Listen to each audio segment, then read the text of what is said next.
दिन हैगा जी बुधवार तो मेरे नाल इस टाइम जुड़ चुके हैं मिंटू गुरुसरिया जी मलोट स्टूडियोज। तो मिंटू जी आयां नूं स्वागत है, सत श्री अकाल जी। शुक्रिया जी सारे ਸਾਡੇ ਅੱਜ ਦੇ ਪ੍ਰੋਗਰਾਮ ਖਬਰ ਤੇ ਨਜ਼ਰ ਉਸ ਨੂੰ ਸਪਾਂਸਰ ਕਰਦੇ ਨੇ ਖਾਲਸਾ ਇੰਸ਼ੋਰੈਂਸ ਏਜੰਸੀ ਵਾਲੇ, ਜਿਨ੍ਹਾਂ ਦੇ ਕੋਲੋਂ ਤੁਸੀਂ ਹਰ ਇੱਕ ਤਰੀਕੇ ਦੀ ਇੰਸ਼ੋਰੈਂਸ ਕਰਵਾ ਸਕਦੇ ਹੋ। ਇੰਸ਼ੋਰੈਂਸ ਬਾਰੇ ਪਤਾ ਕਰਨ ਲਈ ਕਾਲ ਕਰ ਸਕਦੇ ਹੋ ਨੰਬਰ 408 272 2500 ਦੇ ਉੱਤੇ 4082722500 ਦੇ ਉੱਤੇ। ਇਸ ਦੇ ਨਾਲ Krishan Dhanota Yuba City, Baljinder Singh Nijjar Woodland, Sucha Singh Jaskaran Singh Gurpartap Singh Fresno, Paramjit Kaur Rangi Vacaville, Jarnail Singh Lynnwood, Harjeet Singh, Surinder Kaur Aujla Dale City, GN tyre and lube ਵਾਲੇ, ਜਿਨ੍ਹਾਂ ਦੇ ਕੋਲੋਂ ਤੁਸੀਂ truck wash, oil change, air brake ਦਾ ਕੰਮ ਕਰਵਾ ਸਕਦੇ ਹੋ। ਨਵੇਂ ਪੁਰਾਣੇ ਟਾਇਰ ਵਾਜਿਬ ਕੀਮਤਾਂ 'ਤੇ ਖਰੀਦ ਸਕਦੇ ਹੋ। ਸੈਂਟਰਨੈਲਾ ਮੰਡੇਰਾ ਦੇ ਵਿੱਚ ਲੋਕੇਸ਼ਨ ਨੇ, ਕਾਲ ਕਰ ਸਕਦੇ ਹੋ number 77 209 277 0113। West Coast truck driving school Fresno ਵਾਲੇ, ਜਿਹੜੇ ਕਿ ਤੁਹਾਨੂੰ ਟਰੱਕ ਦਾ ਲਾਇਸੈਂਸ ਵਧੀਆ ਸਿਖਲਾਈ ਦੇ ਕੇ ਘੱਟ ਸਮੇਂ ਦੇ ਵਿੱਚ ਲੈਣ 'ਚ ਸਹਾਇਤਾ ਕਰਦੇ ਨੇ। ਕਾਲ ਅਜੀਤ ਅਟਵਾਲ 559 374 45 41। ਇਹਨਾਂ ਸਾਰਿਆਂ ਦਾ ਅਸੀਂ ਬਹੁਤ ਬਹੁਤ ਧੰਨਵਾਦ ਕਰਦੇ ਹਾਂ। ਜੇਕਰ ਤੁਸੀਂ ਜਾਂ ਕੋਈ ਹੋਰ ਕਾਰੋਬਾਰ ਇਸ ਪ੍ਰੋਗਰਾਮ ਨੂੰ ਸਪਾਂਸਰ ਕਰਨਾ ਚਾਹੁੰਦੇ ਹੋ, ਸੰਪਰਕ ਕਰ ਸਕਦੇ ਹੋ ਨੰਬਰ 408 722 7698 ਦੇ ਉੱਤੇ। ਇਹਨਾਂ ਸਾਰਿਆਂ ਦਾ ਬਹੁਤ ਬਹੁਤ ਧੰਨਵਾਦ। ਅਤੇ ਮਿੰਟੂ ਜੀ ਗੱਲਬਾਤ ਦਾ ਸਿਲਸਿਲਾ ਜਿਹੜਾ ਆ ਉਹ ਆਪਾਂ ਜੇ ਸ਼ੁਰੂ ਕਰਦੇ ਜਾਈਏ, ਸਾਂਝੇ ਕਿਸਾਨ ਮੋਰਚੇ ਵੱਲੋਂ ਸੰਸਦ ਦੇ ਘਿਰਾਓ ਦਾ ਐਲਾਨ। हाँ जी देखो, इन्होंने अचनचेती कह लो, वैसे तो कल इन्होंने प्रेस कॉन्फ्रेंस करनी सी सांझे किसान मोर्चे वालियां ने, पर एन मौके ते टाल दी गई। वैसे खबर ये भी आई, एक अखबार ने दावा किया कि भारतीय जनता पार्टी और सांझे किसान मोर्चे के कुछ लीडर की आपस के मतलब कि चुंझ पेड़ा चलता पाया, आपस के कोई चलती पई गलबात, मतलब कि ऐसा उन्होंने दावा किया कि आने वाले दिनों के गलबात जी ट्रैक से आ सकती है। पर मेरा मनना सीगा कि हाल की घड़ी जी पैशीन गोई की जा रही है, काली हाले हाले मसला जो मैनू नहीं लगता कि सूत आएगा। सो जाहिर है साफ आ कि मसला हाले सूत नहीं आएगा, हाले से तान लगन के पूरे।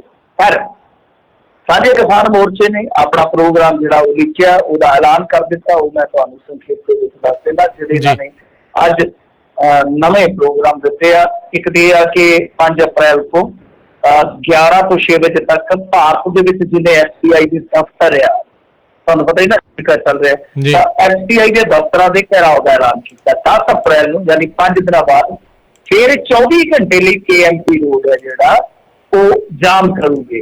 KMP रोड वही जोड़ा कि अगे जाम किया तुहानू याद होना। तो KMP रोड जोड़ा वो इस बारी तकरीबन 24 घंटे ला लो कि एक दिन पूरा जाम करने का ऐलान है। तो एक काफी बड़ा प्रोग्राम तुम गिन सकते हो। इस तो इलावा 13 अप्रैल विसाखी वाला दिन बहुत महत्वपूर्ण दिन होता है, खालसा पंथ की साजना।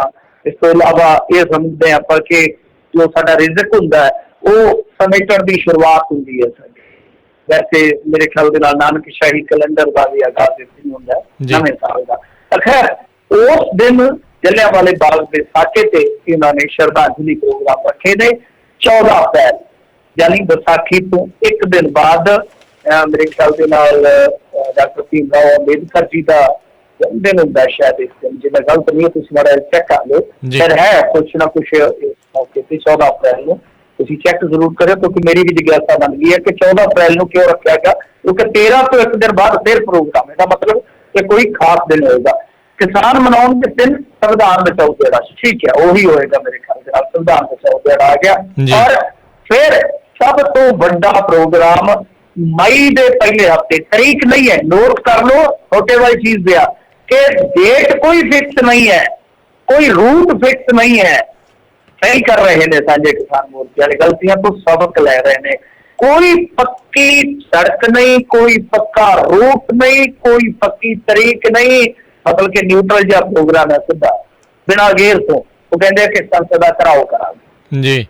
तो एक बड़ा दबाव बनाने का यत्न किया जा रहा है, पर पिछली गलती नहीं दोहराई जा रही जी। मैं बार बार कहता सीगा कि तुसी एक पर्टिकुलर रोड का जिक्र करके अपने आप को फसा लिया, दूसरिਆਂ ਨੂੰ भी तुसी किते ना किते वक्त फसा लिया। खैर ऐसी गलती इस बारी नहीं दोहराई जा रही। वैसे 1 मई को तुहानू पता लेबर डे होता है, लेबर डे जो कि US के मेरे ख्याल से निकलिया सीगा, लेबर डे के मौके से भी हो सकता है। ये मेरा मनना है, एक अंदाजा ही है अपना कि जो मई का पहला हफ्ता देखिए तो पहले हफ्ते ਇੱਕੋ ਇੱਕ 10 ਮਈ ਜਿਹੜੀ ਹੁੰਦੀ ਹੈ ਉਹ ਕਿਤੇ ਨਾ ਕਿਤੇ ਇੱਕ ਕ੍ਰੂਸ਼ਲ ਤਰੀਕ ਕਹੀ ਜਾਂਦੀ ਹੈ ਇਤਿਹਾਸ ਦੇ ਵਿੱਚ, ਤਵਾਰੀਖੀ ਤਾਰੀਖ ਹੈ ਜਿਹੜੀ।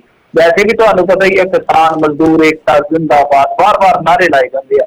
ਖੈਰ ਇਹ ਹੋ ਸਕਦਾ ਕਿ 1 ਮਈ ਨੂੰ ਧੜਾਕੇ ਪੈ ਜਾਣ, ਪਰ ਮੈਂ ਦੇਖ ਰਿਹਾ ਸੀਗਾ ਗੁਰਨਾਮ ਸਿੰਘ ਚੜੂਨੀ ਹੋਰਾਂ ਦਾ ਇੱਕ ਇੰਟਰਵਿਊ ਜਿਹੜਾ ਫੌਰਨ ਬਾਅਦ ਆਇਆ ਇਹਦੇ ਤੋਂ, ਉਹ ਕਹਿ ਰਹੇ ਸੀਗੇ ਕਿ ਅਸੀਂ ਬੈਰੀਕੇਡ ਤੋੜਾਂਗੇ, ਕਿਉਂਕਿ ਪੱਤਰਕਾਰਾਂ ਦਾ ਸਵਾਲ ਸੀਗਾ ਨਾ ਕਿ ਤੁਹਾਨੂੰ ਥੋੜੀ ਕਹਿ ਦੇਣਗੇ ਕਿ ਆ ਜਾਓ ਜੀ, ਲੰਘ ਜਾਓ ਜੀ, ਚਾਹ ਪਾਣੀ ਪੀ ਕੇ ਜਾਇਓ ਜੀ, ਕਿਤੇ ਚੱਲੇ ਜੀ। ਏਦਾਂ ਨਹੀਂ ਹੈ, ਉਹ ਤੁਹਾਨੂੰ ਰੋਕਣਗੇ। ਉਸ ਸਹੂਲਤ ਦੇ ਵਿੱਚ ਕੀ ਕਰੋਗੇ? ਕਿ ਕਹਿੰਦੇ ਕਿ ਹਾਂ ਬੈਰੀਕੇਡ ਤੋੜਾਂਗੇ। ਉਹ ਕਹਿੰਦੇ ਕਿ ਤੁਸੀਂ ਤੇ ਸ਼ਾਂਤਮਈ ਲੋਕ ਹੋ। ਉਹ ਕਹਿੰਦੇ ਜੀ ਬੈਰੀਕੇਡ ਤੋੜਨੇ ਕਿਹੜੇ ਕੋਈ ਹਿੰਸਾ, ਇਹ ਸ਼ਾਂਤਮਈ ਪ੍ਰੋਗਰਾਮ ਆ।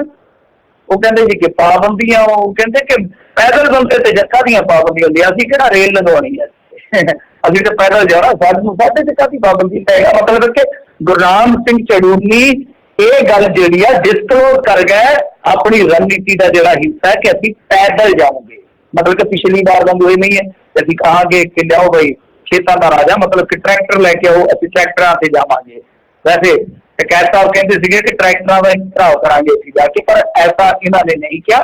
ਇਹਨਾਂ ਦੀ ਗੱਲਬਾਤ ਤੋਂ ਜੋ ਅੰਸ਼ ਕਿਤੇ ਨਾ ਕਿਤੇ ਪ੍ਰਗਟ ਹੋਇਆ ਉਹ ਇਹੋ ਹੀ ਆ ਕਿ ਜਿਹੜਾ ਘਰਾਓ ਹੋਊਗਾ ਉਹਦੇ ਵਾਸਤੇ ਪੈਦਲ ਜਾਣਗੇ ਕਿਸਾਨ, ਪੈਦਲ ਜਾਊਗੇ ਜਾਂ ਆਊਗੇ, ਜਾਂ ਉਹ ਕੋਈ ਵੱਖਰਾ ਰੂਟ ਦੇ ਕੇ ਇਹਨਾਂ ਨੂੰ ਇਜਾਜ਼ਤ ਦਿੰਦੇ ਆ। कैसा सब कुछ होएगा ਉਹਦੇ ਲਈ ਇੰਤਜ਼ਾਰ ਕਰਨਾ ਪਊਗਾ, ਪਰ ਪੱਤੇ ਜਿਹੜੇ ਆ ਉਹ ਖੁੱਲ ਚੁੱਕੇ ਆ।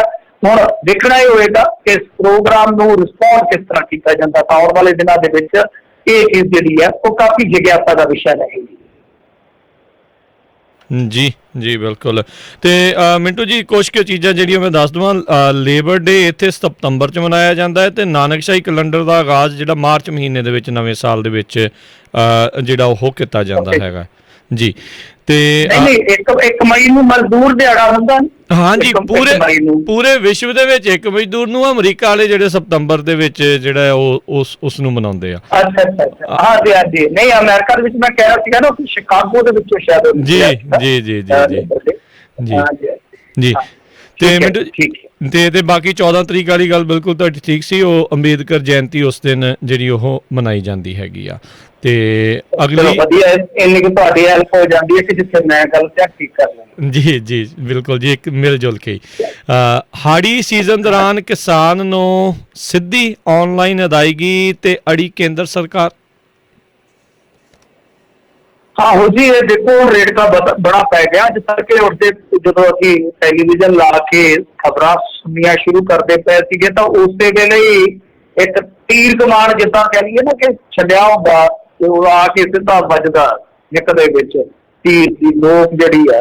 ਆਪਾਂ ਦੇਖਦੇ ਹੁੰਦੇ ਸੀ ਨਾ ਕਿ ਮਹਾਭਾਰਤ ਦੇ ਵਿੱਚ, ਰਾਮਾਇਣ ਦੇ ਵਿੱਚ ਇੱਕ ਤੀਰ ਛੱਡਿਆ ਜਾਂਦਾ ਸੀ, ਇੱਕ ਤੀਰ ਚੋਂ ਕਿੰਨੇ ਹੀ ਨਿਕਲ ਆਉਂਦੇ ਸੀ ਅੱਗੇ। ਇਸ ਤਰ੍ਹਾਂ ਕਹਿ ਲਓ ਕਿ ਹਜ਼ਾਰਾਂ ਤੀਰਾਂ ਦੀ ਭੀੜ ਹੋਈ ਇੱਕਦਮ, ਕਿਉਂਕਿ ਆੜਤੀ ਹਜ਼ਾਰਾਂ ਦੀ ਹੋਏ ਨਾ ਆਪਣੇ ਪੰਜਾਬ ਦੇ ਵਿੱਚ। ਤਾਂ ਆੜਤੀਆਂ ਨੂੰ ਉਹਨਾਂ ਨੇ ਕਿਹਾ ਕਿ ਬਾਹਰ ਕਰ ਦਿਓ ਸਿਸਟਮ ਦੇ ਵਿੱਚ, ਨਹੀਂ ਤਾਂ ਕੈਪਟਨ ਸਾਹਿਬ ਅਸੀਂ ਤੁਹਾਡੀਆਂ ਜਿਹੜੀਆਂ ਰਾਈਟਾਂ ਨੇ ਖਤਮ ਕਰ ਦਿਆਂਗੇ। ਮਤਲਬ ਕਿ ਸਿੱਧੀ ਦੋ ਟੁੱਕ ਜਿਹਨੂੰ ਆਪਾਂ ਕਹਿੰਦੇ ਨਾ ਪੰਜਾਬੀ ਦੇ ਵਿੱਚ, ਐ ਉਹਨਾਂ ਨੇ ਸਾਹ ਡਾਂਗ ਮਾਰੀ, ਸਾਹ ਸੋਟਾ ਮਾਰਿਆ, ਪਤਾ ਨਹੀਂ ਗਿੱਟੇ ਲੱਗਿਆ ਗੋਡੇ ਲੱਗਿਆ ਕੈਪਟਨ ਅਮਰਿੰਦਰ ਸਿੰਘ ਦੇ। ਪਰ ਕੈਪਟਨ ਅਮਰਿੰਦਰ ਸਿੰਘ ਨੇ ਕੱਲ ਆੜਤੀਆਂ ਨੂੰ ਬੁਲਾ ਕੇ ਮੀਟਿੰਗ ਜ਼ਰੂਰ ਕਰ ਲਈ। ਕਹਿੰਦਾ ਇੱਕ ਮੀਟਿੰਗ ਕਰਵਾਉਣ ਮਿਲੇ ਸੱਜਣਾ, ਬਹੁਤ ਜ਼ਰੂਰੀ ਕੰਮ ਆ। ਆੜਤੀ ਕਹਿੰਦੇ ਕਿ ਅਸੀਂ ਤਾਂ ਪਹਿਲਾਂ ਹੀ ਤਿਆਰ ਬੈਠੇ ਆ, ਮੱਛਨੇ ਨੂੰ ਤਿਆਰ ਬੈਠੇ ਆ ਜੀ, ਪੂਰੇ ਪਰਵਾਨੇ ਬਣ। ਸੋ ਇਹ ਜਿਹੜਾ ਮੌਕਾ ਹੈ ਬਹੁਤ ਨਾਜ਼ੁਕ ਮੌਕਾ ਹੈ, ਕਿਉਂਕਿ ਖਰੀਦ ਜਿਹੜੀ ਆ ਉਹ ਸਾਡੇ ਸਿਰ ਤੇ ਆ ਚੁੱਕੀ ਆ। ਤੁਸੀਂ ਦੇਖੋ ਕੱਲ ਨੂੰ 1 ਅਪ੍ਰੈਲ ਆ, 7 ਅਪ੍ਰੈਲ, ਤਾਂ ਉਸ ਤੋਂ ਬਾਅਦ ਵੈਸੇ ਆਪਾਂ ਵਿਸਾਖੀ ਮਿੱਥ ਕੇ ਚੱਲਦੇ ਆ, ਤੇ ਵਿਸਾਖੀ ਤੋਂ ਪਹਿਲਾਂ ਹੀ ਕਣਕਾਂ ਜਿਹੜੀਆਂ ਗੇਤੀਆਂ ਹੁੰਦੀਆਂ ਨੇ ਨਾ ਆ ਜਾਂਦੀਆਂ ਨੇ।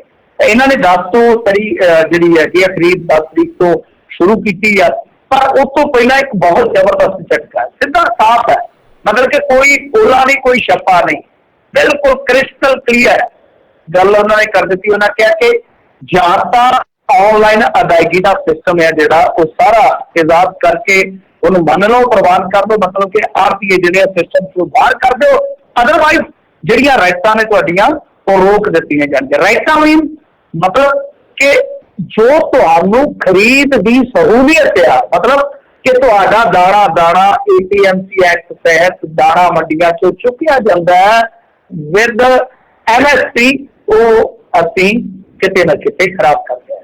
तो सिद्धी धमकी या कोई चेतावनी नहीं कोई कही जाए, क्योंकि साडे पत्रकार भाईचारे को ना कि शब्दां दा जाल हुंदा है, ये चेतावनी है जी बला धमका, ये ऐसा नहीं है। उन्होंने सीधी कह लो कि एक धमकी दी है कि ज्यादा आड़तियां नूं बाहर कर दो। आड़तियां नूं बाहर करने का मतलब की है कि तकरीबन ला लो कि 1000-1500 करोड़ रुपया जिहड़ा वो बचा लैणगे, वो बचाउण दी जरूरत है, क्योंकि इन्हां नूं दामी मिलदी आ, आड़त मिलदी आ, और उसदे नाल रोजगार भी चोखा जुड़िया होया। मेरे ख्याल दे नाल जे आपां मोटा जिहा अंदाजा लाइए कोई 20-30 हज़ार आड़त दा काम करने वाले आड़ती होणगे, उन्हें उन्हां दी मनीन आ गा 4-4, 5-5, 10-10 बंदियां दा ग्रुप है जिहड़ा लेबर का भी होएगा। तो इस करके एक बहुत बड़ा जिद्दां कह लो कि समूह बन जाता है जिहड़ा इस चीज़ दे नाल जुड़िया होया। तां इन्हां नूं एक टैक्स दित्ता जांदा, मेरे ख्याल दे नाल वो इस टाइम 2.5% आ, और ਉਹਨੂੰ ਘਟਾਉਣ ਦਾ ਯਤਨ ਬੜੇ ਲੰਮੇ ਸਮੇਂ ਤੋਂ ਹੋ ਰਿਹਾ ਸੀਗਾ। ਪਹਿਲਾਂ ਤਾਂ ਘਟਾਉਣ ਦੀ ਥਾਂ ਤੇ ਇਹਨਾਂ ਨੇ ਬਿਲਕੁਲ ਪੋਚਾ ਹੀ ਮਾਰ ਦਿੱਤਾ ਕਿ ਖਤਮ ਕਰ ਦਿਓ ਸਭ ਕੁਝ, ਦੇਖੀ ਜਾਊਗੀ ਜਿਹੜੀ ਹੋਊਗੀ। ਪਰ ਹੁਣ ਇਹ ਗੱਲ ਜਿਹੜੀ ਆ ਉਹ ਆਸਾਨੀ ਦੇ ਨਾਲ ਪ੍ਰਵਾਨ ਨਹੀਂ ਕੀਤੀ ਜਾ ਰਹੀ। ਹਾਲਾਂਕਿ ਇੱਕ ਚੰਗੀ ਚੀਜ਼ ਜਿਹੜੀ ਇਸ ਮਾਮਲੇ 'ਚ ਵੇਖਣ ਨੂੰ ਮਿਲੀ ਹੈ ਉਹ ਇਹ ਆ ਕਿ ਹਰਜੀਤ ਗਰੇਵਾਲ ਹੋਏ ਚਾਹੇ ਸੁਰਜੀਤ ਕੁਮਾਰ ਜੈਨੀ ਹੋਏ, ਉਹਨਾਂ ਨੇ ਵੀ ਇਸ ਗੱਲ ਦੀ ਵਿਰੋਧਤਾ ਕੀਤੀ ਆ। सिद्धी तो नहीं विरोधता की थी, उन्होंने कहा कि नहीं इदा नहीं सी करना चाहिए, हाले सैटअप करने वास्ते घट्टो घट्ट 1 साल का वक्फा जोड़ा वो दिता जाना चाहिए सी, टालिया जाना चाहिए सी। और खास तौर पर उन्होंने कहा कि इस मौके पर जदों अगे ही पहला ही कानूनों को लैके किसान और केंद्र सरकार जी है वो आमो सामने आ, सो इस करके इन्हों हाले टालिया जाना ही किते ना किते वाजिब आ। तो हुण उन्होंने यह भी दावा किया कि असीं अपनी उपरली लीडरशिप के नाल गल करांगे, चिट्ठियां लिखांगे कि भाई इस मसले नूं हाल दी घड़ी तुसीं 1 साल वास्ते टाल दो। गल मनदे या नहीं मनदे ये पता नहीं है, पर घट्टो घट्ट इन्नी गल जरूर मननी पएगी कि थोड़ी बहुत सहमति जरूर बनती नजर आ रही है। वैसे जो इस चीज़ नूं गलत मन रहे हैं तो फिर दूजी चीज़ नूं किवें सही मनदे आ, ये अपने आप दे विच एक सही प्रश्न जरूर है। जी जी बिल्कुल। अगली गल कर लीए, मुख्तार अंसारी मोहाली अदालत विच पेश। हाँ जी, देखो जिहदे तो लोग कंबदे सीगे, एक बारी ना बड़ा तगड़ा क्राइम रिपोर्टर सीगा, वो गया सीगा जेल दे बाहर। कहना मैं जदों खलोता सीगा ते ये आया बाहर, मतलब कि जेल दे विच सी, जेल दे बाहर आया कि घुमण फिरन नूं जी कीता होना, कहंदा क्या शाही ठाट सी जिस तरह एक मिनिस्टर निकलता इदा सिक्योरिटी से इदा ही शाम शाम फोटो खिंची उस क्राइम रिपोर्टर ने जिहड़ा कि इंडिया का उस वेले का टॉप का क्राइम रिपोर्टर सीगा।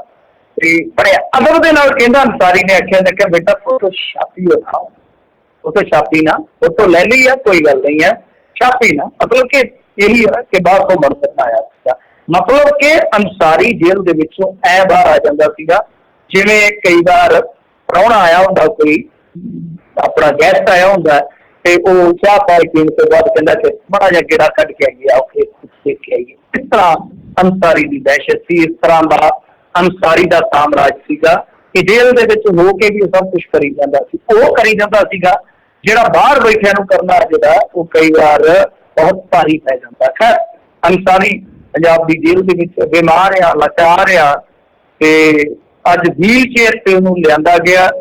व्हील चेयर से ही पिछली जी होंगी है, तुहानूं पता ही है, एक बारी रखी होंगी है हमेशा सरकारी संस्थानों च, वो गेट वरत्या गया, पिछला गेट वरत के उन्होंने अदालत च पेश किया गया मोहाली कोर्ट दे विच। मोहाली दे विच ही इहदा मुकदमा है वो जिहड़ा कथित तौर पर फिरौती मंगण दा है।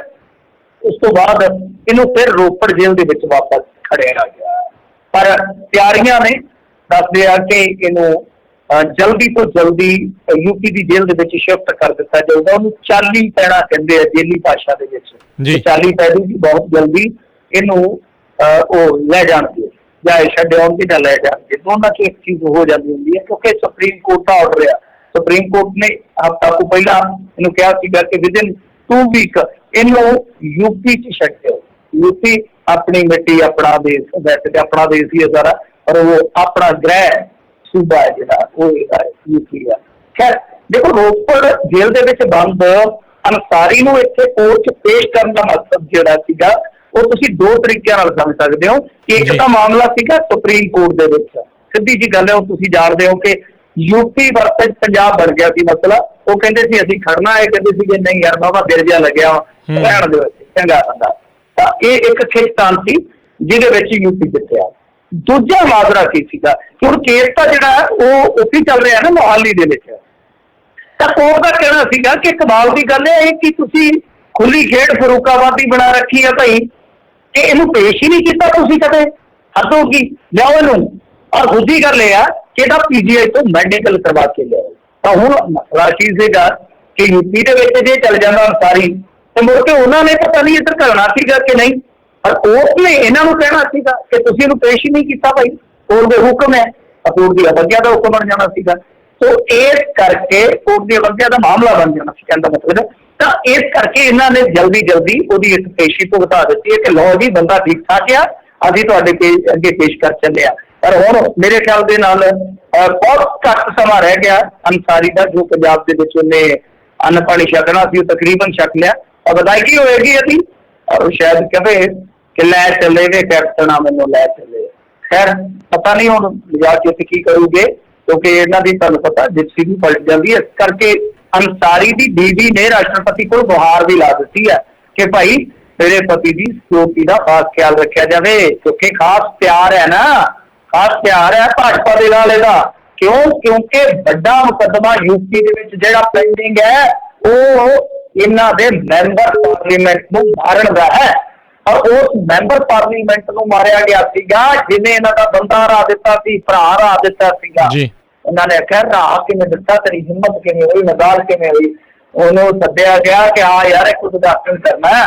उद्घाटन देखो प्लानिंग उद्घाटन करना आ रहा सी, इन्नियां गोलियां मारियां, इन्नियां गोलियां मारियां काफले दे विच जां कार दे विच कि पुछो ना इन्नियां गोलियां मारियां सी। तो ऐसा ये अंसारी दा है ट्रैक रिकॉर्ड। तो इस करके योगी आदित्यनाथ ये रावत रखना, रावत तो भाव गुस्सा रंज खार जो भी मर्जी कह लो। तो दूजे गैंगस्टर तो गुस्से ला रखे है, 1000 करोड़ रुपए की प्रॉपर्टी जाता बाहुबलिया की गैंगस्टर की गिरोह आजादी जब्त कर ली गई या मलिया वेच कर दी गई। अंसारी की प्रॉपर्टी उहदे शामिल है। तो अगे की हुंदा देखते हैं। पर अंसारी है जिहड़ा वो इत्थे ये कह के अपने जेल की बैरक चों निकलेगा कि आ मैं इंसान खुदियां ਧੀਆਂ ਕਰਕੇ ਦਿਆ।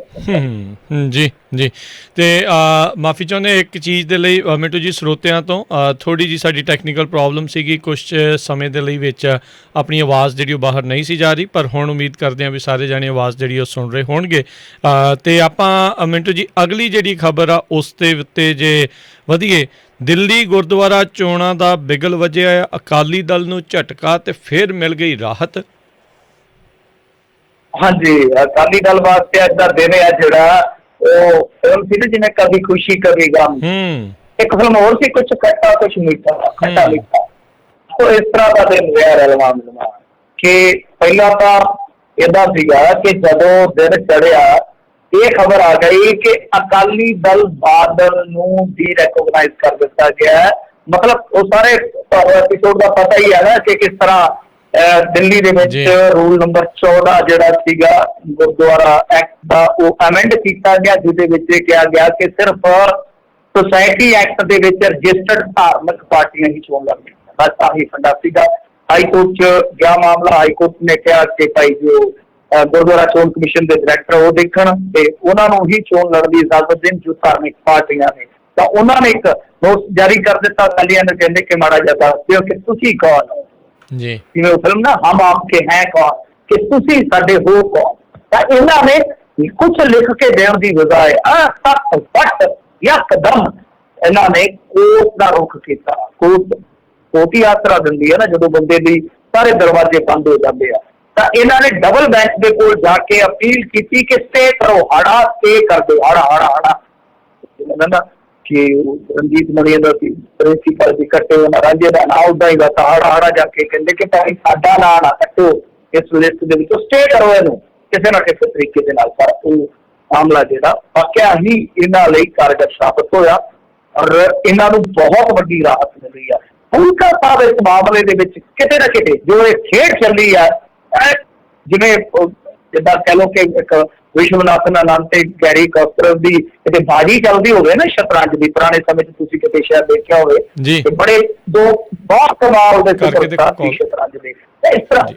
ਹਾਂਜੀ, ਜੀ। ਇਸ ਤਰੀਕੇ ਦੀ ਇੱਕ ਤਰ੍ਹਾਂ ਨਾਲ ਕਹਿ ਲਓ ਕਿ ਗੇਮ ਚੱਲ ਰਹੀ ਸੀ, ਸ਼ਹਿਮਾਰ ਦੀ ਗੇਮ ਚੱਲ ਰਹੀ ਸੀ, ਕੋਈ ਇੱਧਰੋਂ ਕੋਈ ਇੱਧਰ। ਤਾਂ ਫੂਲਕਾ ਸਾਹਿਬ ਇੰਦੀ ਐਂਡ ਲੱਗਦਾ ਕਿ ਮਾਫ ਕਰ ਦੇ ਇਹਨਾਂ ਦੇ ਹੱਥੋਂ, ਕਿਉਂਕਿ ਇਹਨਾਂ ਨੂੰ ਰਾਹਤ ਮਿਲ ਗਈ ਔਰ ਤਨਜ਼ ਵੀ ਬਹੁਤ ਤਗੜਾ ਖੱਤਿਆ ਜਿਹੜੇ ਹੈਗੇ ਨਾ ਸਿਰਸਾ ਸਾਹਿਬ ਕਹਿੰਦੇ ਕਿ ਸਾਡਾ ਮੱਥਾ ਸੀ ਸਰਕਾਰੀ ਤਖਤ ਦੇ ਨਾਲ, ਤੇ ਸਰਕਾਰੀ ਤਖਤ ਦਾ ਪੱਖ ਪੂਰ ਰਹੇ ਸੀਗੇ ਆਪਣੇ ਆਪ ਨੂੰ ਗੁਰਸਿੱਖ ਕਹਾਉਣ ਵਾਲੇ ਵਕੀਲ। ਮਤਲਬ ਅਸਿੱਧੇ ਰੂਪ 'ਚ ਫੂਲਕਾ ਸਾਹਿਬ ਦਾ ਜ਼ਿਕਰ ਕਹਿੰਦੇ ਕਿ ਨਹੀਂ, ਸਾਨੂੰ ਵਿਸ਼ਵਾਸ ਸੀ ਗੁਰੂ ਜੀ ਦੇ ਤਖਤ ਤੇ ਗੁਰੂ ਸਾਹਿਬ ਦੇ ਤਖਤ ਦੀ ਜਿੱਤ ਹੋਈ ਹੈ। ਉਹ ਕਹਿੰਦੇ ਕਿ ਸਾਨੂੰ ਕਹਿੰਦੇ ਸੀਗੇ ਕਿ ਲਿਖ ਕੇ ਦੇ ਦਿਓ, ਮੇਰੀ ਪੀੜੀ ਦਾ ਸਿਧਾਂਤ ਮਤਲਬ ਕਿ ਸਾਡੇ ਤੋਂ ਫੜਵਾਉਣਾ ਚਾਹੁੰਦੇ ਸੀ। ਅਸੀਂ ਨਹੀਂ ਬੰਨੇ, ਅਸੀਂ ਗੁਰੂ ਸਾਹਿਬ ਦੀ ਓਟ ਲਈ ਕਿ ਗੁਰੂ ਸਾਹਿਬ ਆਪੇ ਕਿਰਪਾ ਕਰਨਗੇ, ਤੇ ਗੁਰੂ ਸਾਹਿਬ ਨੇ ਕਿਰਪਾ ਕੀਤੀ ਹੈ। ਨਾਲ ਉਹਨਾਂ ਨੇ ਇੱਕ ਜ਼ਿਰਾ ਦੇ ਵਿੱਚ ਜਦੋਂ ਜ਼ਿਰਾ ਚੱਲਦੀ ਪਈ ਸੀ ਤਾਂ ਇੱਕ ਉਹਨਾਂ ਨੇ ਟਿੱਪਣੀ ਦੀ ਜੱਜ ਦੀ ਇੱਕ ਜਿਹੜੀ ਹੈ ਉਹ ਕੋਟ ਕੀਤੀ ਹੈ ਉੱਥੇ। ਦੇਖੋ ਮੈਂ ਉਹਨਾਂ ਦੇ ਹਵਾਲੇ ਨਾਲ ਕਹਿ ਰਿਹਾ, ਕੋਈ ਲਿਖਤ ਨਹੀਂ ਮੈਂ ਪੜ੍ਹੀ, ਮੈਂ ਇਮਾਨਦਾਰੀ ਨਾਲ ਕਹਾਂ। ਉਹ ਕਹਿ ਰਹੇ ਆ ਕਿ ਜੋ ਜੱਜ ਸਾਹਿਬਾਨ ਸੀਗੀ ਡਬਲ ਬੈਂਚ ਦੇ ਵਿੱਚ, ਤਾਂ ਉਹਨਾਂ ਨੇ ਕਿਹਾ ਕਿ ਕੀ ਹੈ ਕਿ ਤੁਸੀਂ ਆਪ ਹੀ ਸਾਫ਼ ਕਰੋ ਕਿ ਕੀ ਧਾਰਮਿਕ ਬੰਦਾ ਸੈਕੂਲਰ ਨਹੀਂ ਹੋ ਸਕਦਾ। ਮੈਂ ਕਿਸੇ ਵੀ ਮਜ਼ਹਬ ਤੋਂ ਹੋ ਸਕਦੀ ਹਾਂ ਕਿ ਮੈਂ ਧਰਮ ਨਿਰਪੱਖ ਨਹੀਂ ਹੋ ਸਕਦੀ। ਧਾਰਮਿਕ ਪਾਰਟੀ ਦੀ ਪਰਿਭਾਸ਼ਾ ਕੀ ਹੈ ਦੱਸੋ। ਤੋ ਇਹ ਜਿਹੜੀਆਂ ਉਹਨਾਂ ਨੇ ਗੱਲਾਂ ਕੋਟ ਕੀਤੀਆਂ ਨੇ, ਵਾਕਈ ਇਹਦੇ 'ਚ ਕਿਤੇ ਨਾ ਕਿਤੇ ਕਹਿ ਲਓ ਕਿ ਬਹੁਤ ਜ਼ਿਆਦਾ ਸਵਾਲ ਵੱਡੇ ਨਜ਼ਰ ਆਉਂਦੇ ਨੇ। ਇਸ ਕਰਕੇ ਜਵਾਬ ਮਿਲਣੇ ਸੁਭਾਵਿਕ ਹੈ ਕਿ ਹਾਲ ਦੀ ਘੜੀ ਸੰਭਵ ਨਹੀਂ ਸੀਗੇ। ਕੋਰਟ ਨੇ ਰਾਹਤ ਦੇ ਦਿੱਤੀ ਆ। ਰਾਹਤ ਦਾ ਮਤਲਬ ਇਹ ਆ ਕਿ ਜਿਵੇਂ ਸਾਹਿਬ ਕਹਿੰਦੇ ਆ ਕਿ ਅਸੀਂ ਟੇਕ ਰੱਖੀ ਸੀ ਗੁਰੂ ਸਾਹਿਬ ਤੇ ਕਿ ਜੋ ਗੁਰੂ ਸਾਹਿਬ ਦੇ ਲੰਗਰਾਂ ਦੀ ਬਾਲਟੀ ਆ, ਸਾਡਾ ਚੋਣ ਨਿਸ਼ਾਨ ਆਈਓ ਰਹੇਗੀ, ਤਾਂ ਉਹੀ ਬਾਲਟੀ ਇਹਨਾਂ ਨੂੰ ਮਿਲ ਗਈ ਆ। ਉਸ ਬਾਲਟੀ 'ਚ ਹੁਣ ਕੀ ਕੁਛ ਪੈਂਦਾ ਹੈ, ਇਹ ਤਾਂ ਬਾਲਟੀ ਕਹਿੰਦੇ ਆ ਕਿ ਗੁਰੂ ਸਾਹਿਬ ਦੇ ਲੰਗਰਾਂ ਦੀ, ਉਹਦੇ 'ਚ ਭਾਜਾ ਕਿੰਨਾ ਕੁ ਪੈਂਦਾ ਹੈ, ਮਤਲਬ ਕਿ ਸੰਗਤ ਕਿੰਨਾ ਕੁ ਵੋਟਾਂ ਦਾ ਭਾਜਾ ਪਾਉਂਦੀ ਆ, ਇਹ ਦੇਖਣਾ ਹੋਵੇਗਾ। ਕਿਉਂਕਿ ਲਗਾਤਾਰ 2 ਵਾਰੀ ਇਲੈਕਸ਼ਨ ਇਹਨਾਂ ਨੇ ਜਿੱਤਿਆ ਵਾ, ਔਰ ਉਸ ਦੌਰ 'ਚ ਜਿੱਤਿਆ ਜਦੋਂ ਕੋਈ ਨਹੀਂ ਸੀ ਮੰਨਦਾ ਕਿ ਇਹ ਦੁਬਾਰਾ ਰਿਪੀਟ ਹੋ ਜਾਣਗੇ ਇਲੈਕਸ਼ਨ ਦੇ ਵਿੱਚ। ਤੁਹਾਨੂੰ ਯਾਦ ਹੋਣਾ ਮਨਜੀਤ ਸਿੰਘ ਜੀਕੇ ਦੀ ਕਮਾਂਡ ਹੇਠ ਜਿਹੜਾ ਇਲੈਕਸ਼ਨ ਲੜਿਆ, ਕਿਉਂਕਿ ਉਸ ਟਾਈਮ ਬਹੁਤ ਜ਼ਿਆਦਾ ਅਕਾਲੀ ਵਿਰੋਧੀ ਲਹਿਰ ਸੀ। ਤਾਂ ਉਹਨਾਂ ਨੇ ਮਨਜੀਤ ਸਿੰਘ ਜੀਕੇ ਨੇ ਉਸ ਟਾਈਮ ਬਾਦਲ ਫੈਮਿਲੀ ਦੀਆਂ ਫੋਟੋਆਂ ਤੱਕ ਨਹੀਂ ਸੀ ਲਾਈਆਂ ਪੋਸਟਾਂ ਤੇ, ਪਰ ਜਿੱਤ ਗਏ। ਚਮਤਕਾਰ ਸੀ, ਚਮਤਕਾਰ ਕੋ ਨਮਸਕਾਰ। ਪਰ ਇਸ ਵਾਰੀ ਇਸ ਟੀਮ ਦੇ ਵਿੱਚ ਓਪਨਰ ਤਾਕਰ ਓਪਨਰ ਕਹਿ ਲਓ ਕਿ ਮਨਜੀਤ ਸਿੰਘ ਜੀਕੇ ਨਹੀਂ ਹੈ, ਪਰ ਉਹਦੀ ਜਿਹੜੀ ਘਾਟ ਆ ਉਹਦੀ ਭਰਪਾਈ ਤੇ ਉਲਟਾ ਕਿ ਉਹਨਾਂ ਦੀ ਵਿਰੋਧਤਾ ਦੇ ਉਲਟ ਮਨਜਿੰਦਰ ਸਿੰਘ ਸਿਰਸਾ ਦੀ ਟੀਮ ਕਿਵੇਂ ਪਰਫਾਰਮ ਕਰਦੀ ਹੈ ਦੇਖਣਾ ਹੋਏਗਾ। ਹਾਲ ਦੀ ਘੜੀ ਸੰਕਟ ਚੋਂ ਨਿਕਲ ਗਿਆ, ਪਰ ਇਮਤਿਹਾਨ ਚੋਂ ਨਹੀਂ ਨਿਕਲੇ। ਇਮਤਿਹਾਨ ਚੋਂ ਨਿਕਲਣਾ ਬਾਕੀ ਹੈ। ਚੋਣ ਹੋਏਗੀ, ਚੋਣ ਦੇ ਨਤੀਜੇ ਜਿਹੜੇ ਮੇਰੇ ਖਿਆਲ ਦੇ ਨਾਲ 28 ਅਪ੍ਰੈਲ ਨੂੰ ਆਉਣੇ ਆ। ਦੇਖਦੇ ਹਾਂ ਕੀ ਬਣਦਾ ਬਣਾਉਂਦਾ। ਜੀ ਜੀ। ਉਧਰ ਅਗਲੀ ਮਿੰਟ ਜੀ ਆਪਾਂ ਗੱਲ ਕਰਦੇ ਜਾਈਏ ਤਾਂ ਪੰਜਾਬ ਕੈਬਨਿਟ ਨੇ ਲਾਈ ਆ ਕੁਝ ਫੈਸਲਿਆਂ ਦੇ ਉੱਤੇ ਮੋਹਰ। ਹਾਂਜੀ, ਇੱਕ ਮੈਂ ਕਰੈਕਸ਼ਨ ਕਰ ਦੇਵਾਂ ਕਿ 25 ਨੂੰ ਸ਼ਾਇਦ ਵੋਟਾਂ ਪੈਣਗੀਆਂ, ਚੋਣਾਂ ਹੋਣਗੀਆਂ, ਤੇ 28 ਨੂੰ ਨਤੀਜੇ ਆਉਣਗੇ, ਮਤਲਬ ਉਹ ਗੱਲ ਠੀਕ ਹੈ। ਤੇ 29 ਨੂੰ ਜਿਹੜੀ ਹੈ ਨਵੀਂ ਕਮੇਟੀ ਚੱਲੇਗੀ, ਸੰਚਾਲਨ ਸ਼ੁਰੂ ਕਰ ਦੇਗੀ। ਜੀ ਹੁਣ ਰਿਪੀਟ ਕਰ ਦਿਓ ਜੀ ਸਵਾਲ। ਜੀ ਸੋ ਸਵਾਲ ਸੀਗਾ ਮਿੰਟੂ ਜੀ ਵੀ ਪੰਜਾਬ ਕੈਬਨਿਟ ਨੇ ਲਾਈ ਆ ਕੁਝ ਫੈਸਲਿਆਂ ਦੇ ਉੱਤੇ ਮੋਹਰ। ਹਾਂਜੀ, ਇਹਨਾਂ ਦੀ ਮੋਹਰ ਹੈ ਜਿਹੜੀ ਉਹ ਤੁਸੀਂ ਮੁੱਖ ਤੌਰ ਤੇ 2-3 ਚੀਜ਼ਾਂ ਤੁਸੀਂ ਵੇਖ ਸਕਦੇ ਹੋ। ਇੱਕ ਤੇ ਇਹ ਆ ਕਿ ਜਿਵੇਂ ਕੈਦੀ ਹੁੰਦੇ ਨੇ, ਕੈਦੀਆਂ ਨੂੰ ਮਾਫੀ ਮਤਲਬ ਕਿ ਵਾਰ-ਵਾਰ ਮਾਫੀ ਪਾਉਣ ਦੀ ਜਿਹੜੀ ਆ ਉਹ ਖੁੱਲ੍ਹ ਦਿੱਤੀ ਗਈ ਆ। ਇਹ ਬਾਕੀ ਡਾਕੂਮੈਂਟ ਜਦੋਂ ਆਪਾਂ ਪੜ੍ਹਦੇ ਆ ਨਾ ਫਿਰ ਆਪਾਂ ਨੂੰ ਪਤਾ ਲੱਗਦਾ ਹੁੰਦਾ ਕਿ ਕੀ ਸ਼ਰਤਾਂ ਨੇ, ਕੀ ਬੇਨਤੀ ਹੈ ਜਦੋਂ ਨੋਟੀਫਾਈਡ ਕਰਦੇ ਆ ਇਹ। ਸੋ ਇਹ ਮੋਹਰ ਲੱਗੀ ਹੈ ਕੈਬਨਿਟ ਦੀ, ਫੈਸਲਾ ਹੋ ਗਿਆ। ਜਦੋਂ ਨੋਟੀਫਿਕੇਸ਼ਨ ਜਾਰੀ ਹੋਏਗਾ ਉਹਦੇ ਵਿੱਚੋਂ ਆਪਾਂ ਚੀਜ਼ਾਂ ਲੱਭ ਲਵਾਂਗੇ ਜੋ ਕਿ ਕਾਬਲੇ ਬਹਿਸ ਹੋਣ, ਕਾਬਲੇ ਜਿਹੜਾ ਹੋਣ। ਇਸ ਤੋਂ ਇਲਾਵਾ ਦੂਜਾ ਵੱਡਾ ਫੈਸਲਾ ਜਿਵੇਂ ਇਹਨਾਂ ਨੇ ਕੀਤਾ ਹੀ ਸੀਗਾ, ਰਾਹਤ ਦਿੱਤੀ ਸੀਗੀ ਬੀਬੀਆਂ ਨੂੰ ਕਿ ਸਰਕਾਰੀ ਬੱਸ ਤੇ ਜਿਵੇਂ ਮਰਜ਼ੀ ਚੜ੍ਹ ਜਾਓ। ਜਿਵੇਂ ਅੱਗੇ ਆਮ ਤੌਰ ਤੇ ਹੁੰਦਾ ਸੀਗਾ ਨਾ, ਜਦੋਂ ਅਸੀਂ ਹੁੰਦੇ ਸੀਗੇ ਜਵਾਨ ਜਾਂ ਜਵਾਨ ਹੋ ਰਹੇ ਸੀਗੇ ਤੇ ਸਰਕਾਰੀ ਬੱਸ ਤੇ ਚੜ੍ਹ ਕੇ ਬੜੇ ਮਾਣ ਨਾਲ ਕਹਿਣਾ ਸਟੂਡੈਂਟ ਆ, ਜਿਵੇਂ ਪਾਪੇ ਦਾ ਹਿੱਸਾ ਹੁੰਦਾ ਮਤਲਬ ਗੱਡੀਆਂ ਦੇ ਵਿੱਚ, ਬੱਸਾਂ ਦੇ ਵਿੱਚ, ਕਿ ਅਸੀਂ ਸਟੂਡੈਂਟ ਆ, ਮਾਣ ਨਾਲ ਕਹਿਣਾ। ਇਹ ਮੈਂ ਆਪਣੀ ਗੱਲ ਕਰ ਰਿਹਾ, ਪਤਾ ਨਹੀਂ ਕਿਸੇ ਨੇ ਕਿਹਾ ਹੋਏਗਾ ਕਿ ਨਹੀਂ ਕਿਹਾ ਹੋਏਗਾ, ਪਰ ਬਹੁਤ ਸਾਰੇ ਕਹਿੰਦੇ ਸੀਗੇ। ਸਟੂਡੈਂਟ ਜਿੱਦਾਂ ਸ਼ਾਮ ਦੇ ਨਾਲ ਖੜੇ ਜਾਂਦੇ, ਸੀਟ ਨਹੀਂ ਸੀ ਮਿਲਦੀ, ਪਰ खड़े कहने या जान कहना छत ते चढ़ गए, पर फिर भी एक प्राउड जिहा फील हुंदा सी कि असीं स्टूडेंट हाँ। ਤਾਂ ਇਦਾਂ ਹੀ ਹੁਣ ਬੀਬੀਆਂ ਜਿਹੜੀਆਂ ਉਹਨਾਂ ਨੂੰ ਵੀ ਇੱਕ ਰਾਹਤ ਇੱਕ ਰੈਤ ਦਿੱਤੀ ਗਈ ਆ ਕਿ ਸਫ਼ਰ ਕਰ ਲਓ ਸਰਕਾਰੀ ਬੱਸਾਂ ਦੇ ਵਿੱਚ। ਉਹ ਉਹਨਾਂ ਨੇ ਜ਼ਰੂਰ ਕਹਿ ਦਿੱਤਾ ਕਿ ਪੰਜਾਬ ਦੀਆਂ ਵਸਨੀਕ ਬੀਬੀਆਂ ਹੀ ਇਸ ਸਫ਼ਰ ਦਾ ਲਾਹਾ ਲੈ ਸਕਣਗੀਆਂ, ਉਹ ਵੀ ਪੰਜਾਬ ਦੇ ਵਿੱਚ। ਇਹ ਚੀਜ਼ ਕਲੀਅਰ ਹੋ ਗਈ।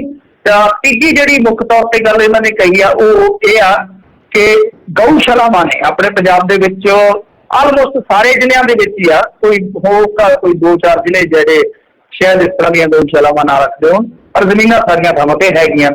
ਤਾਂ ਉਹ ਜਿਹੜੀਆਂ ਗਊਸ਼ਾਲਾਵਾਂ ਨੇ ਉਹਨਾਂ ਨੂੰ PPP ਮੋੜ ਤੇ ਚਲਾਇਆ ਜਾਊਗਾ। ਸਮਝਦੇ ਹੋ ਨਾ ਤੁਸੀਂ, ਪਬਲਿਕ ਪ੍ਰਾਈਵੇਟ ਪਾਰਟਨਰਸ਼ਿਪ। ਮਤਲਬ ਕਿ ਉਹਦੇ ਵਿੱਚ ਨਿੱਜੀ ਪਲੇਅਰ ਵੀ ਆ ਜਾਣਗੇ, ਉਹਦੇ ਵਿੱਚ ਸਰਕਾਰ ਦਾ ਵੀ ਕੁਛ ਨਾ ਕੁਛ ਸਰਮਾਇਆ ਹੋਊਗਾ, ਉਹਨਾਂ ਦੀ ਹਿੱਸੇਦਾਰੀ ਦੇ ਨਾਲ ਇਹ ਗਊਸ਼ਾਲਾਵਾਂ ਜਿਹੜੀਆਂ ਚਲਾਈਆਂ ਜਾਣਗੀਆਂ। ਸੋ ਇਹ ਕੁਛ ਫੈਸਲੇ ਆ, ਬਾਕੀ ਹੋਰ ਵੀ ਦੇਖ ਲਵਾਂਗੇ ਕੱਲ ਨੂੰ ਕੀ ਫੈਸਲੇ ਆ ਔਰ ਕੀ ਇਹਨਾਂ ਦੇ ਵਿੱਚ रूल कहते किन्हां नूं लाभ मिलेगा। पर मेरे ख्याल दे नाल गऊशालावां दा जे सिस्टम चलदा वधिया तरीके दे नाल तां इह जरूर कारगर होएगा, क्योंकि बहुत बुरा हाल है आवारा पशुओं का, बहुत बुरा हाल है।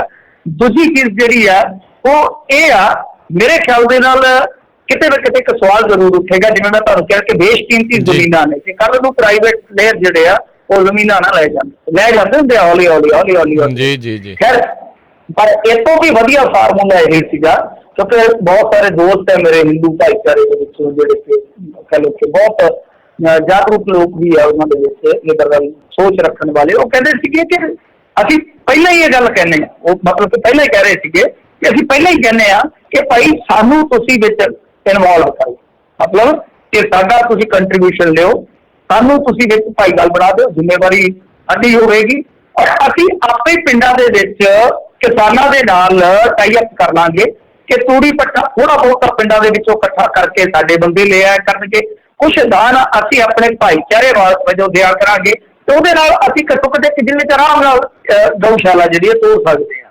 पर ओह करन दी थां ते हालांकि निजी स्कूलों दे विच इस तरह दा इन्हां ने फंडा इस तरह दा फार्मूला जरूर इन्हां ने किते ना किते अप्लाई कीता, पर इस मामले दे विच सीधे तौर ते निजी सैक्टर दे प्लेयर जिहड़े आ उहनां वास्ते नाराज हो जी। बिल्कुल जी, जे ਕੰਨ ਇੱਧਰੋਂ ਨਹੀਂ ਤਾਂ ਉੱਤੋਂ ਦੀ ਕਰਕੇ ਫੜਨਾ ਹੈ, ਕੰਨ ਇਹਨਾਂ ਨੇ ਫੜਨਾ ਹੀ ਫੜਨਾ। ਗੱਲ ਇਹ ਜਿਹੜੀ ਆ ਮਿੰਟੂ ਜੀ ਹੈਗੀ ਆ। ਲੋਕ ਲਭਾਊ ਵਾਅਦਿਆਂ ਦੇ ਉੱਤੇ ਮਦਰਾਸ ਹਾਈ ਕੋਰਟ ਦੀ ਤਲਖ ਟਿੱਪਣੀ, ਇਹ ਟਿੱਪਣੀਆਂ ਦੇ ਨਾਲ ਮਿੰਟੂ ਜੀ ਸਰਨਾ ਨਹੀਂ, ਇਹ ਜਿਹੜੇ ਬਣਾਏ ਜਾਂਦੇ ਨੇ ਚੋਣਾਂ ਤੋਂ ਪਹਿਲਾਂ ਮੈਨੀਫੈਸਟੋ, ਉਹਨਾਂ ਉੱਤੇ ਕੋਈ ਕਾਰਵਾਈਆਂ ਵੀ ਚਾਹੀਦੀਆਂ ਆ। ਹਾਂਜੀ, ਉਹਦਾ ਤਾਂ ਇੱਕੋ ਹੀ ਆ ਰਾਜ ਕਰਨਵੀਰ ਸਿੰਘ ਜੀ कि इन्हों लीगलाइज कर दिता जाए, मतलब कि जो भी ये करते हैं वादे करते हैं चाहे संकल्प करते हैं, तो उन्होंने लीगलाइज डॉक्यूमेंट कर दिता जाए कि जो तुम कहोगे वो 5 सालों का एक मौका होएगा जे सरकार च आ गया। 5 साल बाद जे तुम वो ना पूरा करोगे तो असीं चोण तो बाहर रखांगे। तो देखो पहली गल तो 5 साल के वादे होया करनगे, वो भी यही कि तुहाडीआं टूटियां चों जी पानी निकलिया करेगा, बस ਇਹਦੇ ਬਾਅਦ नहीं कि पानी कितना निकलिया करेगा, ये क्या करनगे कि तुहाडीआं टूटियां चों पानी जरूर आएगा, मतलब कि पानी ਤੁਹਾਨੂੰ ਪੀਣ ਜੋਗਾ ਜ਼ਰੂਰ ਮਿਲਿਆ ਕਰੇਗਾ। ਇਹ ਨਹੀਂ ਕਹਿਣਗੇ ਜਿਵੇਂ ਹੁਣ ਆ ਪਿੱਛੇ ਜੇ ਇੱਕ ਨਿਕਲਿਆ ਸੀਗਾ ਨਾ ਚੰਦ, ਉਹਨੇ ਕੀ ਕਿਹਾ ਸੀਗਾ ਯਾਦ ਹੋਣਾ ਤੁਹਾਨੂੰ ਕਿ ਮੈਂ ਤੁਹਾਨੂੰ ਚੰਦਰਮਾ ਤੇ ਸ਼ਾਇਦ ਸੈਰ ਕਰਾ ਦੂੰਗਾ, 1 ਕਰੋੜ ਰੁਪਈਆ ਤੁਹਾਡੇ ਖਾਤੇ 'ਚ ਪਾ ਦੂੰਗਾ। ਪਤਾ ਨਹੀਂ ਕਿਹੜੇ ਗੱਪ ਮਾਰੇ ਉਹਨੇ, ਜਿਵੇਂ ਰਣਜੀਤ ਬਾਵੇ ਦਾ ਗਾਣਾ ਨਾ ਤੇਰੇ ਦੇ ਤੂੰ ਗੱਪ ਮਾਰਦਾ ਏਦਾਂ ਕੁਛ ਸੀਗਾ ਕਿ ਉਸੇ ਤਰ੍ਹਾਂ ਟਕਾ ਕੇ ਉਹਨੇ ਲੈਂਟਰ ਵਾਏ। ਉਹਨੇ ਸ਼ਾਇਦ ਸੋਚ ਲਿਆ ਕਿ ਜਦੋਂ ਝੂਠ ਹੀ ਮਾਰਨ ਲੱਗ ਪਏ, ਤੇ ਫਿਰ ਉਹਦੇ ਲੰਮੇ ਨਾਲੇ ਥੋੜਾ ਜਿਹਾ ਨਰਿੰਦਰ ਮੋਦੀ ਜੀ ਦੀ ਸੰਗਤ ਦਾ ਵੀ ਅਸਰ ਹੋ ਜਾਂਦਾ ਹੈ ਨਾ। ਅੱਜ ਕੱਲ੍ਹ ਉਹ ਰਾਜਨੀਤੀ ਦੇ ਵਿੱਚ ਨੇ, ਤਾਂ ਡੋਨਲਡ ਟਰੰਪ ਵਰਗੇ ਰਾਜਨੀਤੀ ਕਰਕੇ ਆ, ਤੇ ਇਹੋ ਜਿਹੇ ਬੰਦਿਆਂ ਦੀ ਰਾਜਨੀਤੀ ਦਾ ਕਿਤੇ ਨਾ ਕਿਤੇ ਪ੍ਰਭਾਵ ਤੇ ਪੈਂਦਾ ਨਾ ਦੂਸਰੀ ਜਨਰੇਸ਼ਨ ਤੇ। ਉਹਨੇ ਸਾਰਿਆਂ ਤੋਂ ਸਿਰਾ ਹੀ ਲਾਤਾ ਵੀ ਜਦੋਂ ਝੂਠ ਮਾਰਨ ਤੇ ਕੋਈ ਟੈਕਸ ਹੀ ਨਹੀਂ ਹੈ, ਕੋਈ ਪਾਬੰਦੀ ਨਹੀਂ ਹੈ। ਉਹ ਜਿਵੇਂ ਕਹਿੰਦੇ ਹੁੰਦੇ ਆ ਕਿ ਜੇ ਸੋਚਦੇ ਵਿੱਚ ਹੀ ਕੁਛ ਖਾਣਾ ਤੇ ਫਿਰ ਛੋਲੇ ਤੋਂ ਬਦਾਮ ਹੀ ਚੱਬੋ, ਤਾਂ ਫਿਰ ਉਹਨੇ ਬਦਾਮ ਹੀ ਚੱਬ ਦਿੱਤੇ। ਤਾਂ ਇਸ ਤਰ੍ਹਾਂ ਇੱਕ ਟਿੱਪਣੀ ਕੀਤੀ ਆ ਮਦਰਾਸ ਹਾਈ ਕੋਰਟ ਨੇ, ਤਾਂ ਉਹਨਾਂ ਨੇ ਕਿਹਾ ਕਿ ਦੇਖੋ ਗੱਲ ਇਹ ਆ ਕਿ ਜਿਵੇਂ ਤੁਸੀਂ ਵਾਅਦਾ ਕਰਦੇ ਹੋ ਕਿ ਲੈਪਟਾਪ ਦੇ ਦਿਆਂਗੇ, TV ਦੇ ਦਿਆਂਗੇ, ਪੱਖੇ ਦੇ ਦਿਆਂਗੇ, ਮਿੱਟੀ, ਇਹ ਨਾ ਸਾਊਥ ਦੀ ਰਾਜਨੀਤੀ 'ਚ ਗਿਫਟ ਦਿੱਤੇ ਜਾਂਦੇ ਆ। ਜੈਲਲ ਤਾਂ ਇਉਂ ਕਰਦੀ ਸੀ, ਬਹੁਤ ਗਿਫਟ ਦਿੱਤੇ ਜਾਂਦੇ ਆ। ਤਾਂ ਉਹਨਾਂ ਨੇ ਕਿਹਾ ਕਿ ਤੁਸੀਂ ਇਹ ਛੱਡੋ, ਦਫਾ ਕਰੋ, ਤੁਹਾਨੂੰ ਹੋਰ ਚੀਜ਼ਾਂ ਦੀ ਬਜਾਏ ਮੁੱਢਲੀਆਂ ਸਹੂਲਤਾਂ ਸ਼ਾਮਲ ਕਰਨੀਆਂ ਚਾਹੀਦੀਆਂ। ਬਿਜਲੀ ਆ, ਪਾਣੀ ਆ, ਸਿਹਤ ਆ, ਆਵਾਜਾਈ ਆ, ਇਹੋ ਜਿਹੇ ਮਾਮਲਿਆਂ 'ਚ ਸੁਧਾਰ ਕਰਨਾ ਚਾਹੀਦਾ। ਨਾਲ ਹੀ ਉਹਨਾਂ ਨੇ ਕਿਹਾ ਕਿ ਜੇ ਤੁਸੀਂ ਚੋਣ ਜਿੱਤ ਜਾਂਦੇ ਹੋ ਤੇ ਇਹਨਾਂ ਵਾਅਦਿਆਂ ਨੂੰ ਪੂਰਾ ਕਰੋ। ਦੇਖੋ ਕੋਟਾਂ ਜਿਹੜੀਆਂ ਨੇ ਨਾ ਰਾਜ ਕਰਨਵੀਰ ਸਿੰਘ ਜੀ, ਉਹਨਾਂ ਦਾ ਆਪਣਾ ਇੱਕ ਦਾਇਰਾ ਹੈ ਜੀ, ਉਹ ਟਿੱਪਣੀ ਕਰ ਸਕਦੀਆਂ ਨੇ ਜਾਂ ਕੋਈ ਮੰਨ ਲਓ ਡਾਇਰੈਕਸ਼ਨ ਦੇ ਸਕਦੀਆਂ, ਪਰ ਉਹਦੇ ਤੇ ਜੇ ਕੋਈ ਕਾਨੂੰਨ ਬਣਾਉਣਾ ਹੈ, ਉਹ ਕਾਨੂੰਨ ਕਿਹਨੇ ਬਣਾਉਣਾ? ਉਹ ਕਾਨੂੰਨ ਬਣਾਉਣਾ ਸੰਸਦ ਨੇ ਜਾਂ ਚੋਣ ਕਮਿਸ਼ਨ ਜਿਹੜਾ ਉਹ ਕੋਈ ਹਦਾਇਤਾਂ ਜਾਰੀ ਕਰ ਸਕਦਾ। ਪਰ ਅਫਸੋਸ ਦੀ ਗੱਲ ਇਹ ਆ ਕਿ ਚੋਣ ਕਮਿਸ਼ਨ ਜਿਹੜਾ ਹੈ ਉਹ ਚੋਣ ਕੰਡਕਟ ਕਰਦਾ ਪੂਰੇ ਮੁਲਕ ਦੀ, ਪਰ ਉਹਦੇ ਕੋਲ ਕੁਝ ਵੀ ਨਹੀਂ ਹੈ। ਜੇ ਤੁਸੀਂ ਦੇਖੋਗੇ ਉਹਦੀਆਂ ਵਿਧਾਨਕ ਸ਼ਕਤੀਆਂ ਚੋਣ ਦੇ ਮਾਮਲੇ 'ਚ ਤਾਂ ਬਹੁਤ ਆਲਾ ਉਹਦੇ ਕੋਲ ਅਧਿਕਾਰ ਨੇ, ਪਰ ਕਾਨੂੰਨ ਨਵੇਂ ਕਿਵੇਂ ਬਣਾਉਣੇ ਨੇ ਉਹਦੀ ਸਾਰੀ ਡਿਪੈਂਡੇਬਿਲਿਟੀ ਜਿਹੜੀ ਹੈ, ਨਿਰਭਰਤਾ ਜਿਹੜੀ ਹੈ ਉਹ ਹੈ ਸਦਨ ਤੇ। ਤਾਂ ਸਦਨ ਤੇ ਕੌਣ ਲੋਕ ਕਾਬੂ ਨੇ? ਸਦਨ ਤੇ ਤਾਂ ਉਹੀ ਜ਼ਿਆਦਾ ਮੈਜੋਰਟੀ ਰੱਖਦੇ ਜਿਹੜੇ ਸਰਕਾਰ ਦੇ ਵਿੱਚ ਹੈ, ਤਾਂ ਉਹ ਕਿਉਂ ਚਾਹੁੰਗੇ? ਉਹਨਾਂ ਦਾ ਕੰਮ ਤੇ ਚੱਲਦਾ ਹੀ ਪਿਆ। ਈਵੀਐਮ ਜਿਹੜੀ ਹੈ ਤੋਂ ਕਰਕੇ ਤਾਰਾਰੰਭ ਚੱਲਦੀ ਜਾਂਦੀ ਹੈ। ਉਹ ਕਿਵੇਂ ਕਹਿਣਗੇ ਕਿ ਨਹੀਂ ਜੀ ਈਵੀਐਮ ਦੀ ਜਗ੍ਹਾ ਬੈਲਟ ਪੇਪਰ ਤੇ ਚੋਣ ਕਰਾ ਲਓ? ਉਹ ਕਿਵੇਂ ਕਹਿਣਗੇ ਕਿ ਜਿਹੜੇ ਦਾਗੀ ਆ ਉਹ ਇਲੈਕਸ਼ਨ ਤੋਂ ਬਾਹਰ ਕਰ ਦਿਓ? ਕਿਉਂਕਿ ਦਾਗੀ ਤਾਂ ਜਿੱਤ ਰਹੇ ਨੇ, ਦਾਗੀਆਂ ਦੀ ਜਿਹੜੀ ਹੈ ਸਟ੍ਰਾਈਕ ਰੇਟ ਦੂਜਿਆਂ ਦੇ ਮੁਕਾਬਲੇ ਵਧੀਆ, ਜਿਹੜੀ ਵਿਨਿੰਗ ਰੇਟ ਹੈ ਉਹ ਵਧੀਆ ਉਹਨਾਂ ਦੀ, ਉਹ ਕਿਉਂ ਬਾਹਰ ਕਰਨਗੇ? ਸੋ ਆਹੀ ਲਫੜਾ ਹੈ ਇੱਥੇ। ਜੀ ਜੀ ਜੀ। ਅਗਲੀ ਜਿਹੜੀ ਮਿੰਟੂ ਜੀ ਗੱਲ ਕਰਦੇ ਜਾਈਏ, ਅਖੀਰ ਦੇ ਵਿੱਚ ਨਹੀਂ ਮਿਲੀ ਦੀਪ ਸਿੱਧੂ ਨੂੰ ਜ਼ਮਾਨਤ, ਤੇ ਚਾਹੁਣ ਵਾਲਿਆਂ ਦੀਆਂ ਕਹਿੰਦੇ ਉਮੀਦਾਂ ਦੇ ਉੱਤੇ ਪਾਣੀ ਫਿਰਿਆ। ਨਹੀਂ ਦੇਖੋ, ਜਿਹੜੀ ਨਿਰਾਸ਼ਤਾ ਹੈ ਨਾ ਉਹ ਵੀ ਇੱਕ ਉਮੀਦ ਦੇ ਕੇ ਗਈ ਹੈ। ਕਈ ਵਾਰ ਨਿਰਾਸ਼ਤਾ ਹੁੰਦੀ ਹੈ ਨਾ ਜਿਹੜੀ, ਉਹ ਨਿਰਾਸ਼ਤਾ ਵੀ ਤੁਹਾਨੂੰ ਉਮੀਦ ਦੇ ਦਿੰਦੀ ਹੈ। ਤਾਂ ਇਹ ਨਿਰਾਸ਼ਤਾ ਜਿਹੜੀ ਆ ਉਹਦੇ ਚਾਹੁਣ ਵਾਲਿਆਂ ਲਈ ਉਮੀਦ ਹੈ, ਕਿਉਂਕਿ ਕੱਲ ਨੂੰ ਫਿਰ ਸੁਣਵਾਈ ਆ ਤੜਕੇ 10 ਵਜੇ। ਸੋ ਤੁਸੀਂ ਉਮੀਦਾਂ ਨਾਲ ਸੌਣਗੇ ਜ਼ਰੂਰ ਉਹਨਾਂ ਦੇ ਚਾਹੁਣ ਵਾਲੇ, ਪਰ ਉੱਠਣਗੇ ਨਵੀਆਂ ਤਰੰਗਾਂ ਦੇ ਨਾਲ, ਨਵੀਆਂ ਉਮੰਗਾਂ ਦੇ ਨਾਲ ਕਿ ਸ਼ਾਇਦ ਅੱਜ ਦਾ ਦਿਨ ਜਿਹੜਾ ਆ ਉਹ ਕੋਈ ਖੁਸ਼ਖਬਰੀ ਲੈ ਕੇ ਆ ਜਾਵੇ। ਅੱਜ ਕਾਫੀ ਦੁਆਵਾਂ ਹੋਈਆਂ, ਕਾਫੀ ਉਡੀਕਾਂ ਕੀਤੀਆਂ ਜਾ ਰਹੀਆਂ ਸੀਗੀਆਂ, ਪਰ ਲੰਬੇ ਵੇਲੇ ਤੋਂ ਬਾਅਦ ਕੋਰਟ ਨੇ ਫੈਸਲਾ ਕੀਤਾ ਕਿ ਕੱਲ 10 ਵਜੇ ਤੱਕ ਇਹ ਸੁਣਵਾਈ ਜਿਹੜੀ ਹੈ ਉਹ ਟਾਲੀ ਗਈ ਹੈ। ਸੋ ਦੇਖਦੇ ਹਾਂ ਕਿ ਕੱਲ ਨੂੰ ਜ਼ਮਾਨਤ ਮਿਲਦੀ ਹੈ, ਮਤਲਬ ਦੇਰ ਹੀ ਅੱਜ ਉਹ ਸਵੇਰੇ ਫੈਸਲਾ ਜਾਏ। ਜੀ ਜੀ। ਤੇ ਮਿੰਟੂ ਜੀ ਬਹੁਤ ਬਹੁਤ ਧੰਨਵਾਦ, ਤੁਸੀਂ ਸਾਡੇ ਨਾਲ ਜੁੜੇ ਇਹਨਾਂ ਖਬਰਾਂ ਬਾਰੇ ਜਾਣਕਾਰੀ ਦਿੱਤੀਆਂ। ਮਿਲਦੇ ਹਾਂ ਜੀ ਅਗਲੀ ਵਾਰ। ਧੰਨਵਾਦ, ਸਤਿ ਸ਼੍ਰੀ ਅਕਾਲ। ਸਤਿ ਸ਼੍ਰੀ ਅਕਾਲ ਜੀ। ਤੇ ਸਰੋਤਿਓ, ਇੱਥੇ ਸਾਡਾ ਅੱਜ ਦਾ ਪ੍ਰੋਗਰਾਮ ਸਮਾਪਤ ਹੈ। ਮਿਲਦੇ ਹਾਂ ਅਗਲੀ ਵਾਰ। ਤੱਕ ਲਈ ਮੇਰੇ ਵੱਲੋਂ ਵੀ ਤੁਹਾਨੂੰ ਸਭ ਨੂੰ ਪਿਆਰ ਸਤਿਕਾਰ ਸਨਿੱਕੀ ਜੀ ਸਤਿ ਸ਼੍ਰੀ ਅਕਾਲ। ਸੁਣਦੇ ਰਹੋ ਪੰਜਾਬੀ ਰੇਡੀਓ USA।